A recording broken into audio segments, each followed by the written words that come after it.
Hi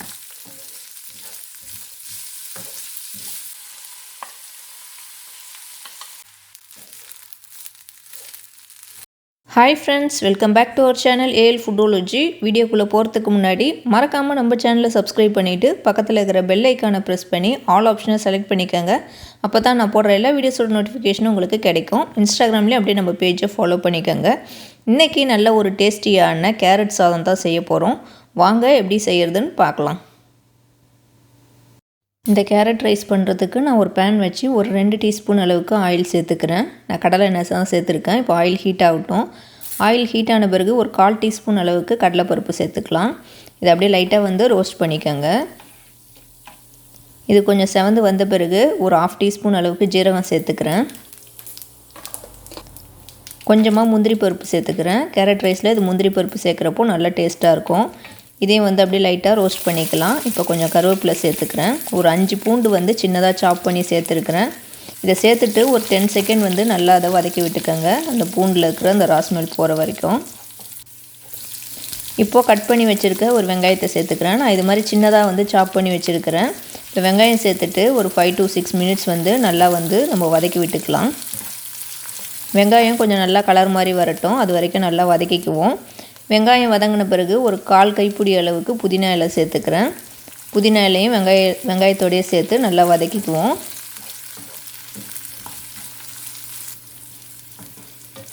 இப்போ இந்த carrot ரைஸ்க்கு நான் ஒரு 3 கேரட் எடுத்து இது மாதிரி சின்னதாக கட் பண்ணி வச்சுருக்கேன். அந்த கேரட்டை சேர்த்துக்கிறேன். கேரட் சேர்த்துட்டு நம்ம நல்லா வதக்கி விட்டுக்குவோம். அந்த கேரட்டில் இருக்கிற பச்சை ஸ்மெல் போகிற வரைக்கும் நல்லா வதக்கிக்கலாம்.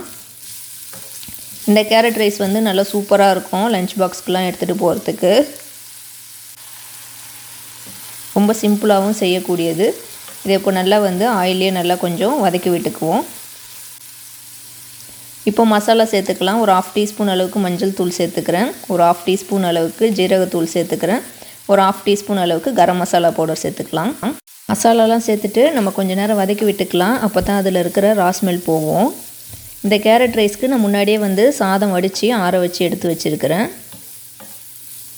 இப்போ இதை வதக்கிட்டு கேரட் வேகிறதுக்கு கொஞ்சமாக தண்ணி சேர்த்துக்கலாம். அதிகமாக சேர்க்க வேணாம். ஏற்கனவே நம்ம எண்ணெயிலே கேரட் நல்லா வதக்கியாச்சு. அதனால் கொஞ்சமாக சேர்த்துக்கங்க. கூடவே கொஞ்சமாக உப்பும் சேர்த்து நல்லா மிக்ஸ் பண்ணி விட்டுக்கலாம். இதை மிக்ஸ் பண்ணி விட்டுட்டு நம்ம இப்போ இதை மூடி வச்சுக்குவோம். இது ஒரு 10 நிமிஷம் அப்படியே இருக்கட்டும். கேரட் நல்லா கொஞ்சம் வெந்து வரட்டும். அதுக்கப்புறம் ஓப்பன் பண்ணி பார்க்கலாம். இப்போ நான் ஒரு 10 நிமிஷத்துக்கு அப்புறம் ஓப்பன் பண்ணிட்டேன். பாருங்கள், கேரட்டும் நல்லா வெந்துடுச்சு. இப்போது நான் வேக வச்சு எடுத்து வச்சுருந்த இந்த சாதத்தை நான் இதில் சேர்த்துக்கிறேன். நீங்கள் பாஸ்மதி அரிசியில் கூட செஞ்சு இது மாதிரி இந்த சாப்பாடை செஞ்சுக்கோங்க. நான் நார்மலாக வீட்டில் செய்கிற ரைஸில் தான் செஞ்சுருக்கேன். இப்போ காரத்துக்கு நம்ம பெப்பர் பவுடர் சேர்த்துக்கலாம். ஏன்னா நம்ம ஏற்கனவே சில்லி பவுடர்லாம் சேர்க்கலை. அதனால் இப்போ பெப்பர் பவுடர் சேர்த்து சாப்பாட்டுக்கு தேவையான உப்பும் சேர்த்துக்கிறேன். நீங்கள் சாதம் வடிக்கும்போது உப்பு போட்டிங்கன்னா பார்த்து அளவாக சேர்த்துக்கங்க. நான் சாதம் வடிக்கும்போது உப்பு சேர்க்க மாட்டேன். அதனால் இதில் கொஞ்சம் எக்ஸ்ட்ரா சேர்த்துருக்குறேன். இப்போ இதை உப்புலாம் சேர்த்துட்டு நம்ம எல்லாத்தையும் ஒன்றா நல்லா மிக்ஸ் பண்ணி விட்டுக்கலாம். இந்த கேரட் மசாலாவோட லைட்டிங் கொஞ்சம் கம்மியாக இருக்கிறதுனால உங்களுக்கு டிம்மாக தெரியுது. ஆனால் சாதம் நல்லா சூப்பரான கலரில் நல்ல ஃப்ளேவராக சூப்பராக இருக்குது. இப்போ இதை நான் மிக்ஸ் பண்ணி விட்டுட்ட பிறகு ஸ்டவ் ஆஃப் பண்ணிக்கிட்டேன். லாஸ்ட்டாக கொஞ்சம் கொத்தமல்லி இலையை கட் பண்ணி வச்சுருந்து சேர்த்துருக்கேன். கொத்தமல்லி இலை சேர்த்துட்டு அதையும் சாதத்தோடு நல்லா மிக்ஸ் பண்ணிக்கோங்க. உங்களோட கேரட் சாதம் சூப்பராக ரெடி ஆகிடுச்சு. பார்க்கவே நல்லா கலர்ஃபுல்லாக இருக்குது பாருங்கள். டேஸ்ட்டும் சூப்பராக இருக்கும். இதில் நம்ம புதினாலாம் சேர்த்ததுனால நல்லா ஃப்ளேவர்ஃபுல்லாக நல்லா டேஸ்ட்டாக இருக்கும். இப்போ பாருங்கள், நம்மளோட கேரட் சாதம் நல்லா ரெடி ஆகிடுச்சு. இதை ஒரு 15 மினிட்ஸ் கழித்து நம்ம சர்வ் பண்ணி சாப்பிட்டா அவ்வளோ டேஸ்ட்டாக இருக்கும். இதில் நம்ம முந்திரி பருப்புலாம் சேர்த்துருக்கிறதுனால நல்லா கொஞ்சம் க்ரன்ச்சியாக சூப்பராக இருக்கும்.